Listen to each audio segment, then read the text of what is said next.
Müqəddəs dinimizə, İslam'a görə insanların ibadəti üçün məscid və camilər inşa etmək, Allahın evini gözəlləşdirmək və zinətləndirmək, Allahı, İslamı, Peyğəmbəri və onun pak əhl-i beytini tanımaq və tanıttırmaq, sevmək və sevdirmək mübarək bir iş, kutsal bir görevdir.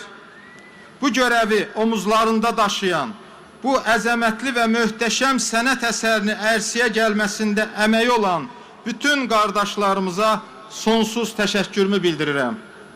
Onu da demək istəyirəm ki, ibadət üçün camilər inşa etmək çox önəmlidir. Amma camilər kadar İslam kültürünü yaymaq və tanıtmaq da önəmli bir vəzifədir. Burası cami olmakla beraber hem de bir kültür merkezidir. Demek ki bura yalnızca cami değil, aynı zamanda bir aydınlanma mekanıdır. Buradan etrafa manevi ışık, nur yayılacaktır inşallah.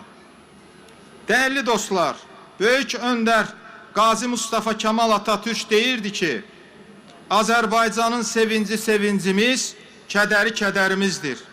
Milli liderimiz Heydər Əliyev ise Azerbaycan ve Türkiye bir millet, iki dövləttir demiştir.